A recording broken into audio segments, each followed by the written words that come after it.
ஓம் காளி ஜெய் காளி. எல்லாருக்கும் வணக்கம். முத்தாரம்மனோட சொந்தங்களுக்கு என்னோட இனிய வணக்கங்கள். குலசைவ முத்தாரம்மனுக்கு மாலை போடுறவங்க, அதாவது புதுசாக மாலை போடுறவங்க, இப்போதான் குலசைவ முத்தாரம்மன் பற்றி எனக்கு தெரியும், நான் இப்போதான் முத மாலை போட போகிறேன் அப்படிங்கிறக்க அவங்களுக்காக தான் அந்த வீடியோ. எல்லாருமே மறக்காமல் ஸ்கிப் பண்ணாமல் பாருங்கள், சப்ஸ்கிரைப் பண்ணிட்டு பாருங்கள். ஏன்னா அடுத்தடுத்து போடக்கூடிய வீடியோக்கள் உங்களுக்கு வந்துக்கிட்டே இருக்கும். குலசைவ முத்தாரம்மனுக்கு முத மாலை போடுறவங்க என்ன ஒரு விஷயம் பண்ணணும்னு பார்த்தீங்கன்னா, முத குலதெய்வம். குலதெய்வத்தோட அருளால் குலசைவ முத்தாரம்மன் நல்லபடியாக மாலை போடுங்க. முத மாலை போட போகிறோம். குலதெய்வத்தோட ஒரு அருளால் குலதெய்வத்தை போய் பார்த்துட்டு உங்கள் ஃபேமிலியாக சக்கரை பொங்கல் வச்சு கும்பிட்டுட்டு, அப்படி இல்லைன்னா நீங்களே போய் நல்லபடியாக ஒரு சூடத்தை பொருத்தி கும்பிட்டு, ஐயா நான் குலசைவ முத்தாரம்மனுக்கு மாலை போட போகிறேன், எனக்கு ஒரு உத்தரவு கொடுங்கன்னு சொல்லிட்டு உங்கள் குலதெய்வம் எந்த தெய்வமாக இருந்தாலும் நல்லபடியாக வேண்டிக்கிட்டு குலசைவ முத்தாரம்மனுக்கு வந்து மாலை போடுங்க.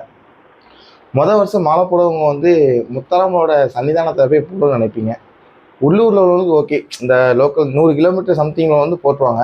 அதாவது வெளியூர், இந்த பெங்களூரு, ஓசூர் அந்த மாதிரி சம்திங்கில் உள்ளவங்க குலசைவ முத்தாரம்மன் கோயில் சன்னிதானத்தில் போடுறது ரொம்ப நல்லது. உங்களால் வர முடிஞ்சால் கண்டிப்பாக போட்டுருங்க. ஏன்னா மாலை சன்னிதானத்தை போடணும்னு ரொம்ப எல்லாரும் நினைப்பீங்க.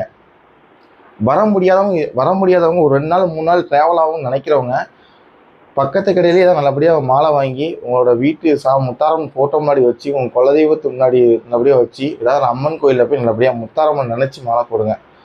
ஏன்னா உங்களுக்கு வர்றதுக்கே 2-3 நாள் டைம் ஆகும். அப்படிங்கிறது நீங்கள் அதுக்கு தசராவுக்கே வந்துடுவீங்க.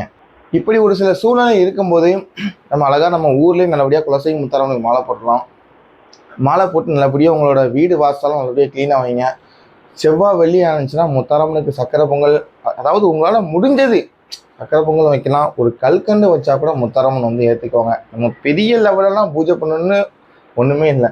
ஒரு சாதாரண ஒரு பூலோ ஒரு 2 பழமோ வச்சா கூட முத்தாரம்மனை அந்த பூஜையை ஏற்றுக்குவாங்க.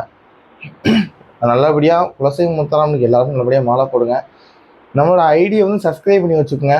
பார்ட் 1 பார்ட் 2 இந்த மாதிரி பார்ட் 2 அந்த மாதிரி வீடியோக்கள் வந்துக்கிட்டே இருக்கும். குலசைவ முத்தாரம்மன் பற்றி மாலை எப்படி போடுறது, மாலை இனிமேல் நான் அடுத்த வீடியோ என்ன சொல்ல போகிறேன் பார்த்தீங்கன்னா, குலசைவ முத்தாரம்மனுக்கு மாலை போட்டக்கப்புறம் நம்ம என்னென்ன ஒரு விஷயங்கள் பண்ணணுங்கிறத சொல்ல போகிறேன்.